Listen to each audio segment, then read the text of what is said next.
ሰላም ጤና ይስጥልኝ ክብራትና ክብራን ውድ የአዲስ ጤና ዩቲዩብ ቻናል ቤተሰቦች እንደምን አላችሁ?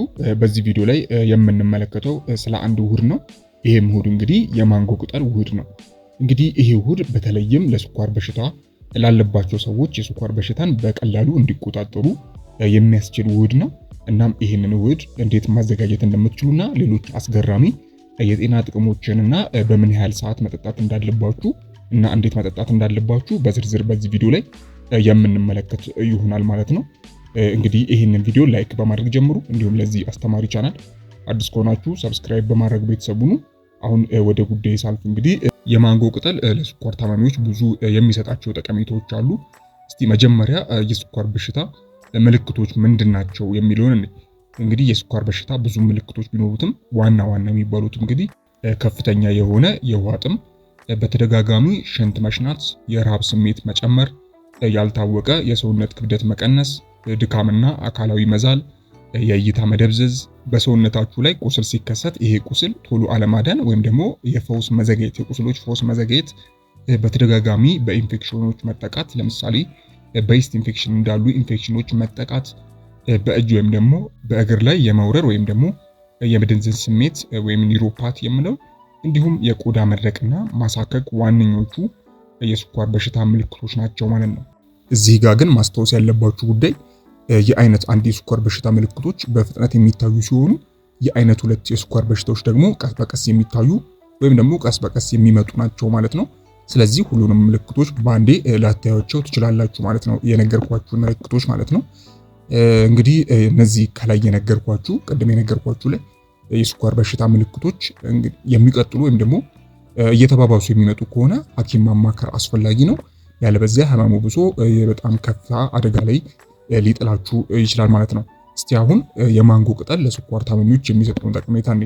አንደኛውና የመጀመሪያው የማንጎ ቅጠል ለስኳር ታማሚዎች የሚሰጠው ጠቀሜታ በደም ውስጥ ያለው የስኳር መጠንን መቆጣጠር ነው። የስኳርን ህመም ለመቆጣጠር ከሚረዱ መንገዶች መካከል አንዱ የደም ስኳር መጠናችንን መቆጣጠር ነው። የማንጎ ቅጠል ሰውነታችን ኢንሱሊን የማምረት አቅምና የግሉኮስ ስርጭት እንዲጨምር ያደርጋል። ይህ ደግሞ በደማችን ውስጥ ያለ የስኳር መጠን ለመቆጣጠር ይረዳል ነው ማለት ነው። ስለዚህ የማንጎ ቅጠል የመጀመሪያው ትልቁ ጥቅሙ በደም ውስጥ ያለውን የስኳር መጠን መቆጣጠሩ ነው። ሌላው የኮሌስትሮል መጠንን ይቆጣጠራል። የስኳር በሽታ ታማሚ ከሆናችሁ በሰውነታችሁ ውስጥ ያለው ከፍተኛ የሆነ የኮሌስትሮል መጠን የልባችሁን ጤንነት ላይ የከፋ ጉዳት ሊያስከትል ይችላል። ሆኖም ግን የማንጎ ቅጠል በፒስተን በቫይታሚን ሲ እና በፋይበር ንጥረ ነገሮች የበለጸገ በመሆኑ ከፍተኛ የሆነ የኮሌስትሮል መጠንን ለመቀነስ ይረዳል ማለት ነው። ሌላው እንግዲህ በስኳር ህመም ምክንያት የሚከሰት የአይንን ህመም የሚከሰት ይሆናል የማንጎ ቅጠል ማለት ነው። በቫይታሚን ኤ የበለጸገ በመሆኑ ለአይን ጤንነት የሚሰጠው ጠቀሜታ በጣም ከፍተኛ ነው። ከዚህ በተጨማሪም የማንጎ ቅጠል የስኳር ህመም ምልክቶች የሆኑትን በእንቅልፍ ሰዓት ቶሎ ሽንት መሽናት፣ ከፍተኛ የሆነ የሰውነት ክብደት መቀነስና የአይን እይታ መደብዘዝ ወይም ደግሞ የብዙ እይታ ችግሮችን ወይም የብዥታ ችግር የምንለውን ለማስታገስ ወይም ደግሞ ለመከላከል ይረዳል ማለት ነው። ስለዚህ የማንጎ ቅጠል ለስኳር ታማሚዎች የሚሰጠው ዋነኛ ጠቀሜታ ይህንን ይመስላል ማለት ነው። አንደኛው በደም ውስጥ ያለው የስኳር መጠንን መቆጣጠሩ ነው። ሁለተኛው የኮሌስትሮል መጠንን ይቆጣጠራል። ሶስተኛው ደግሞ በስኳር ህመም ምክንያት የሚከሰተውን የአይን ህመም የመከላከል አቅም አለው ማለት ነው። አሁን ደግሞ የማንጎ ቅጠልን እንዴት መጠቀም አለብን ወደሚለው ስናልፍ እንግዲህ መጀመሪያ ላይ ከማንጎ ዛፍ ላይ የተቆረጡ ከ10 እስከ 15 የሚደርሱ ቅጠሎችን ማዘጋጀት ይኖርባችኋል። ከዚያም ውሃ ማፍላት አስፈላጊ ነው። በመቀጠልም በሚፈላ ውሃ ውስጥ የማንጎ ቅጠሉን በመጨመር አንድ ላይ እንዲፈላ ማድረግ ይኖርባችኋል። ከዚያም ያፈላችሁትን ውህድ ባለበት ማሳደር፣ ማለትም በተለይ ማታ ብታፈሉት ይመረጣል። ስለዚህ እዛው ታሳድሩታላችሁ። ካሳደራችሁት በኋላ ጠዋት ከእንቅልፋችሁ እንደተነሳችሁ ሌላ ምግብ ወይም ደግሞ ማንም አይነት መጠጥ ሳትወስዱ ከዛ በፊት ያዘጋጃችሁትን ውህድ እንደ ሻይ መጠጣት አስፈላጊ ነው ማለት ነው።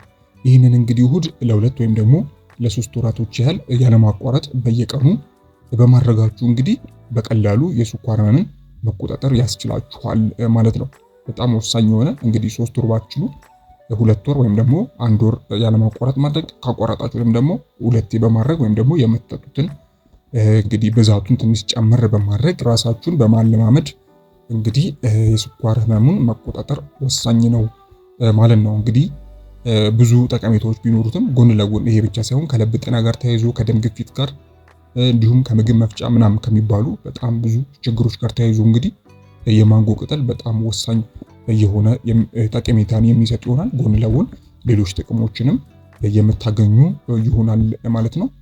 ማንጎ ከስኳር በሽታ በተጨማሪም ሌሎች ብዙ ጠቀሜቶች አሉት። ከነዚህ ውስጥም የአንጀት ጤናን ያበረታታል። እንግዲህ የማንጎ ቅጠሎች በውስጣቸው ባላቸው ጸረ ተዋሲያን ባህሪያት ምክንያት የጨጓራ ቁስለትን፣ ተቅማጥንና የአንጀት ቁስለትን ለማከም ይረዳሉ።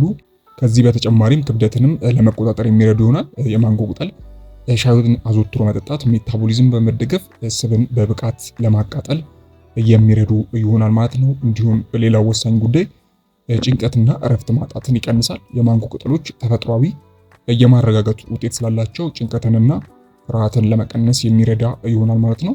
ሁሌም ከመተኛታችሁ በፊት የማንጎ ቅጠል ሻይ መጠጣት እና ዘና ማለት እንዲሁም የእንቅልፍ ጥራትን ለማሻሻል የሚጠቅም ይሆናል ማለት ነው። ሌላው ቁስልንና ቃጠሎን ይፈውሳል ቶሎ። የማንጎ ቅጠሎች ቁስልን በፍጥነት ለማዳን የሚያስችል የፈውስና ጸረ ኢንፍላማቶሪ ባህሪ ያላቸው፣ ስለዚህ ይሄኛውም ሌላኛው ጥቅም ነው። እንዲሁም በሽታ የመከላከል ስርዓትን የሚያጠነክር ይሆናል ማለት ነው። እንግዲህ ውድ ቤተሰቦች የማንጎ ቅጠል እነዚህን የመሳሰሉ እጅግ ብዙ ጠቀሜቶች አሉ። በተለይ እንግዲህ ከስኳር በሽታ ጋር ተያይዞ እንግዲህ ቶሎ ለመቆጣጠር የማንጎ ቅጠል ሻይን በየጊዜው መጠጣት አስፈላጊ ነው ማለት ነው። እንግዲህ ከዚህ ጋር ተያይዞ ማንኛውም ጥያቄ ካላችሁ በታች በኮሜንት ማስፈራው ላይ ማስቀመጥ የምትችሉ ይሆናል። ለዛሬ የነበረኝ አጠር ያለ መረጃ ይህንን ይመስላል ማለት ነው። በቅንነት ላይክ እና ሼር በማድረግ ሌሎችንም አስተምሩ። እስከ ቪዲዮ ፍጻሜ አብራችሁኝ ስለነበራችሁ እጅግ በጣም አመሰግናለሁ። ፈጣሪ ያክብርልኝ። በቀጣይ በሌሎች ቪዲዮዎች የምንገናኝ ይሆናል። እስከዛው በያላችሁበት ፈጣሪ ሰላሙን ያብዛላችሁ። ደህና ሁኑ።